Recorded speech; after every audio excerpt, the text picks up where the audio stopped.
Hello friends, my name is Behroz and welcome to my channel where we talk about how you can live your best life and be your best version.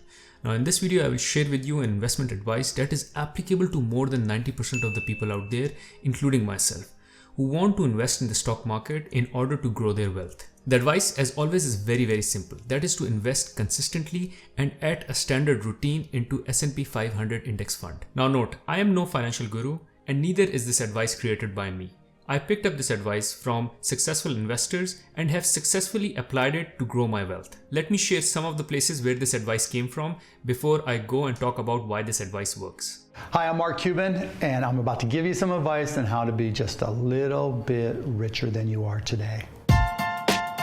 What I would do is probably put it into the cheapest SPX, Standard & Poor's mutual fund that I could find.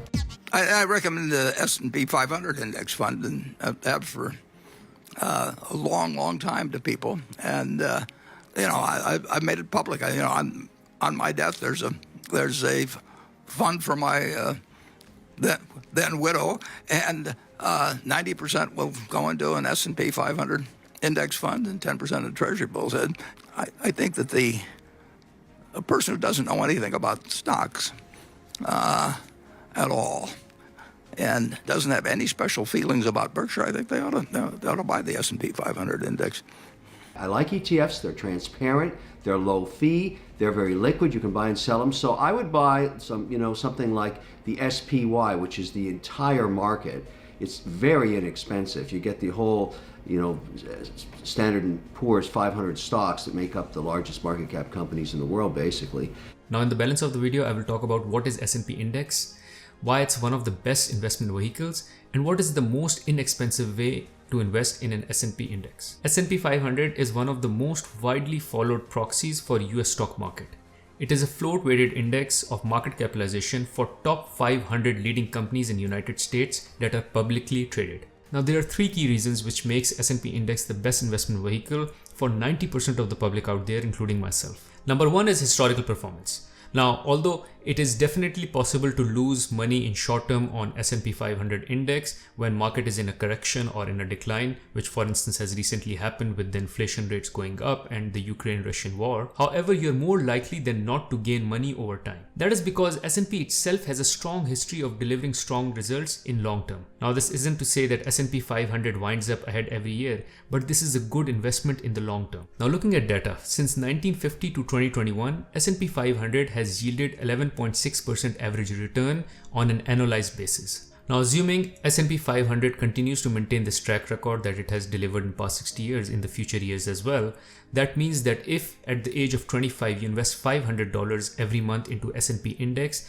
then by the time you reach 60, you would have accumulated $2.4 million. Now, one caution, past performance is not a definite proxy for future performance. However, think of it this way.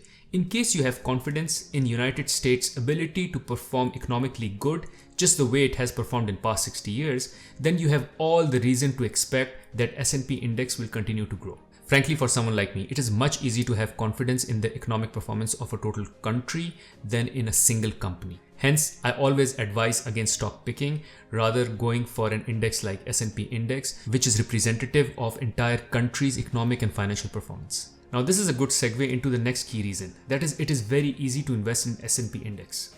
When you buy individual stocks, there are a lot of different factors that you need to consider. These include cash flow, debt, management, threats, and opportunities. My education is in finance. I've been working in finance for past 16 years and very much qualified to read and understand the financial statement for a company. However, even I refrain from individual stock picking on passive basis.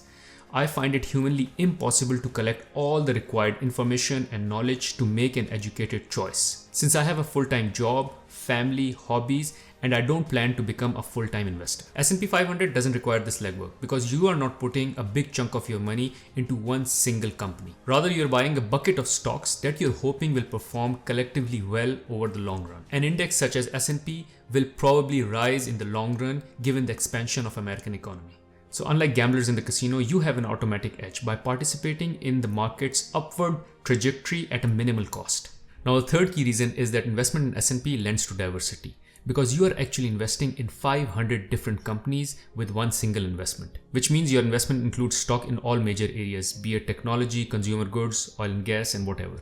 And hence in short term, decline in one sector may easily be offset by a gain in another sector. Let's imagine instead of owning the S&P 500 index, you instead decide to go heavy on tech stocks. If that sector tanks, your entire portfolio value will tank, which is the case which happened in the 2000s. But while S&P 500 definitely has its share of tech stocks, it also consists of stocks across a range of other industries. Now, before I end the video, I would like to talk about one last topic, which is for who S&P 500 investment is not the right investment. Now, this would be someone who wants to outperform the market. Let's assume S&P 500 continues to deliver 11.6% annual return like it has delivered in past 60 years. However, for someone who wants to gain more returns than just 11.6%, then S&P 500 investment is not the right investment for you. But to be clear, beating the market is not easy and requires a lot of work. If you're content with matching the broad performance of the market in your personal portfolio, then loading up on the S&P 500 index fund is a move that can serve you very well throughout the years in long term. Taking my own example, I have had my share of learning through experience. Every time I've tried to pick up stocks, primarily due to lack of legwork, I've been burnt. I did have some flukes here and there, but in totality, I have always underperformed versus the S&P market. To achieve superior results, you have to have an edge on either information, knowledge, or insight. Even the most actively managed funds underperform compared to the market as a whole. And here is the data. Across all domestic actively managed funds, 88.4% underperformed their respective benchmark in the past 15 years. Now note, there is no shortcut to getting rich. Either you do the legwork and the hard work, put the time and effort in order to understand how you can beat the market, or you should be content with market average returns, which in my opinion are still pretty decent. And this is what Warren Buffett has to say. I don't invest in anything that I don't understand. I take this advice very seriously and try to stay away from anything that I don't understand at all, and hence don't invest in it. Unless I do the legwork, the hard work, study the financials, study the management, study the history, study the performance, study the future projects, initiative coming for that particular organization.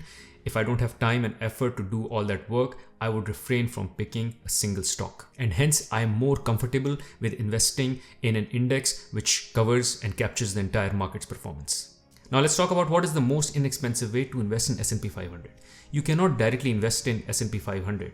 However, what you can do is you can invest in one of the many benchmark funds that track the composition and performance of S&P 500. A cost-effective way to invest in S&P 500 is through exchange-traded funds. The exchange-traded fund, which is ETF that I highly recommend in this case, is of Vanguard, because Vanguard is the only firm that provides services to its members at cost basis without any profit, which helps to keep the expense ratio extremely low. And the ETF under Vanguard, which tracks the performance of S&P 500, is symboled as VOO with an expense ratio of 0.03% only. So frankly speaking, at no cost at all. And for someone like me who's based out of Canada and would like to invest in S&P 500 composite index in local currency, which is in Canadian dollars, and on local stock exchange, which is Toronto Stock Exchange, then the ETF is VFV.TO. Thank you for watching this video. Hopefully this video made you an intelligent and a better investor.